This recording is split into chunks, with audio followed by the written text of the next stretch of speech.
أعوذ بالله من الشيطان الرجيم بسم الله الرحمن الرحيم وأنذر عشيرتك الأقربين واخفض جناحك لمن اتبعك من المؤمنين আল্লাহ বললেন যে হে নবী আপনি আপনার নিকট আত্মীয়দেরকে সতর্ক করুন। এই আয়াত অবতীর্ণ যখন হয় সহিহ বুখারীর 4973 নম্বর একটা হাদিস রয়েছে। আব্দুল্লাহ ইবনে আব্বাস রাদিয়াল্লাহু তাআলা আনহু বলেন লাম্মা নাযালাত হাদিহিল আয়াত, এই যে আয়াত এটা অবতীর্ণ হওয়ার পরে ফাখারাজা রাসূলুল্লাহ সাল্লাল্লাহু আলাইহি ওয়াসাল্লাম হাত্তা সাইদা সাফা, আল্লাহ রাসূল সাল্লাল্লাহু আলাইহি ওয়াসাল্লাম ঘর থেকে বের হয়ে সাফা পর্বত, সাফা মারওয়া আছে না, এই সাফা পর্বতে দাঁড়ালেন, উঠলেন এবং সতর্কতামূলক ওনারা শব্দ ব্যবহার করতেন, ইয়া সাবাহা। এই শব্দ বলার পরে দলে দলে মানুষ বের হয়ে আসে। ফাকালু মান হাযা, তারা বলল এটা কি হয়েছে। ফাজতামাউ ইলাইহি, তারা এসে রাসূল করিম সাল্লাল্লাহু আলাইহি ওয়াসাল্লামের কাছে একত্রিত হল।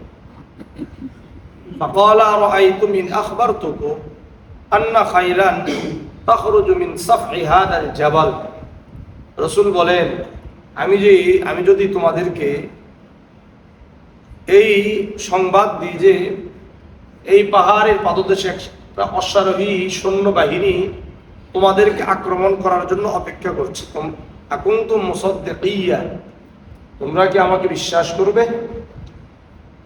ক্বালু মা জাররাবনা আলাইকা কাযিবান, তারা বলল আপনাকে কখনো আমরা মিথ্যা বলতে দেখি নাই, আমরা আপনাকে কখনো মিথ্যা বলতে দেখি নাই। রাসূল করিম সাল্লাল্লাহু আলাইহি ওয়াসাল্লামকে তাহলে কখনো মিথ্যাবাদী বলতে কেউ শোনেও নাই, কেউ দেখেও নাই। ক্বাল আবু লাহাব, এরপরে রাসূল করিম সাল্লাল্লাহু আলাইহি ওয়াসাল্লাম বললেন ফাইন্নী নাযীরুল লাকুম বাইনা ইয়াদাই আযাবিন শাদীদ, আমি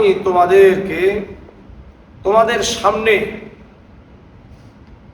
আসন্ন আযাবের ব্যাপারে আমি তোমাদেরকে সতর্ক করছি, আমি আপনাদেরকে আসন্ন আযাব এবং শাস্তির ব্যাপারে সতর্ক করছি।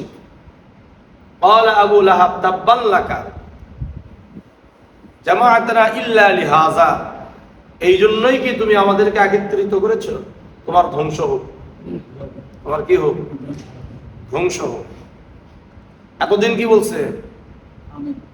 আল্লাহ আমিন আস-সাদিক, আপনি তো সত্য বলেন, আপনার থেকে বড় সত্যবাদী কেউ নাই।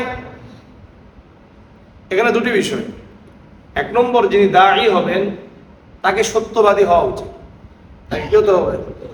সত্যবাদী। কারণ তিনি যদি বিভিন্ন সময় মিথ্যা বলে থাকেন তাহলে তার কথা পরবর্তীতে আর বিশ্বাস করবে না। এই জন্য যতই আপনার আমার কষ্ট হোক না কেন কোনোভাবে মিথ্যার আশ্রয় নেওয়া যাবে না। বিশেষ করে যারা চান যে আমি দ্বীনের দায়ী হব, মানুষকে আল্লাহ রসুলের সাথে মিলিয়ে দিব, কোরআন এবং হাদিস প্রতিষ্ঠা করব, তাদের কোনোভাবেই কোনো জায়গাতে মিথ্যা বলার কোনো সুযোগ নাই। সবার কাছে তাকে সত্যবাদী হওয়ার জন্য কি করতে হবে? চেষ্টা করতে হবে। দ্বিতীয় ব্যাপার হলো এখানে দেখেন, যখনই নিজের গায়ে আঘাত লাগবে, নিজের বিপরীত দিক চলে আসবে, তখন অনেকেরই গা জ্বালা পোড়া শুরু হয়ে যায় এবং সে এটাকে সহ্য করতে পারে না, এটাকে গ্রহণ করতে পারে না, যেটা আবু লাহাবের হয়েছে। আল্লাহ রাব্বুল আলামিন যখন দেখলেন তার নবী এবং রসুলকে, তার হাবিবকে কেউ ধ্বংসের জন্য দোয়া করে, আল্লাহ তাআলা বলেন তাব্বাত ইয়াদা আবি লাহাবি ওয়া তাব্বা, আবু লাহাবের দুই হাত ধ্বংসক, আবু লাহাব নিজেই ধ্বংস হয়ে গেল। এই জন্য নিজেদেরকে সত্যবাদী হওয়া। ইন্নাস সিদকা ইয়াহদি ইলাল বির ওয়া ইন্নাল বিররা ইয়াহদি ইলাল জান্নাহ, সহিহ বুখারীর 6094 নম্বর হাদিস। আব্দুল্লাহ ইবনে মাসউদ থেকে বর্ণিত, ইন্নাস সিদকা ইয়াহদি ইলাল বির, সত্য মানুষকে কল্যাণের দিকে নিয়ে যায়, আর কল্যাণ মানুষকে জান্নাতের দিকে নিয়ে যায়।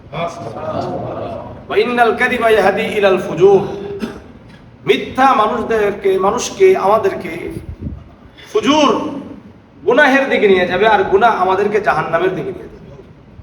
এই জন্য খুব সাবধানতা অবলম্বন করা দরকার যে সর্বদা আমরা সত্য বলব। এখানেও আমাদের উচিত কি যে আগে আমার নিজের ঘর, নিজের আত্মীয় স্বজন, নিজের প্রতিবেশী, এদেরকে আগে দাওয়াত দাও, যেটা রাসূল করিম সাল্লাল্লাহু আলাইহি ওয়াসাল্লামকে আল্লাহ তাআলা বলেন যে নিকট আত্মীয়দেরকে, নিকট প্রতিবেশী, নিজের বন্ধুদেরকে আগে দাওয়াত দাও, তাদেরকে সতর্ক করো। এরপরে আস্তে আস্তে কি হবে, গন্ডি বাড়বে, সীমানা বাড়বে, কিন্তু সর্বপ্রথম কাদেরকে? এরপরে আরেকটি কথা, ওয়াখফিদ জানাহাকা লিমান ইত্তাবাআকা মিনাল মুমিনিন, আপনি বিনয়ী হন, আপনি দয়াবান হন তাদের জন্য যারা আপনাকে মুমিনদের মধ্য হতে অনুসরণ করে। এখানে অর্থ হলো যারা আপনার ফলোয়ার হবে, যারা আপনাকে অনুসরণ করবে, তাদের কাছে আপনি নরম হবেন। কি হবে? নরম। এই জন্য রাসূল করিম সাল্লাল্লাহু আলাইহি সাল্লামের একটা গুণ হলো তার অনুসারীদের কাছে রাসূল করিম সাল্লাল্লাহু আলাইহি সাল্লাম অনেক নরম ছিলেন। সূরাতুত তাওবার 128 নম্বর আয়াত দেখেন, কত সুন্দর কথা। লাকাদ জাআকুম রাসূলুম মিন আনফুসিকুম, তোমাদের মধ্য হতেই একজন রাসূল তোমাদের কাছে আসলেন।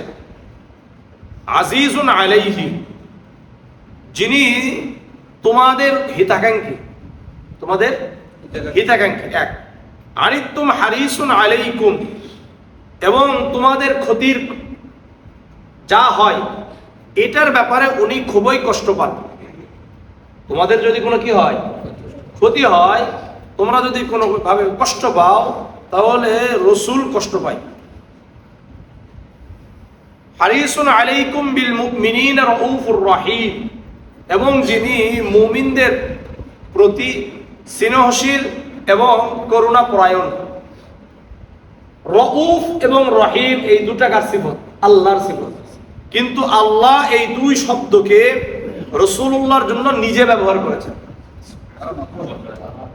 আল্লাহ তাআলা আরো অনেক গুণ আছে, এই গুণগুলো রাসূলের জন্য ব্যবহার করেন নাই, কিন্তু স্নেহশীল এবং করুণা পরায়ণ এই দুই শব্দকে আল্লাহ তাআলা নিজের শব্দকে রাসূলের জন্য ব্যবহার করেছেন।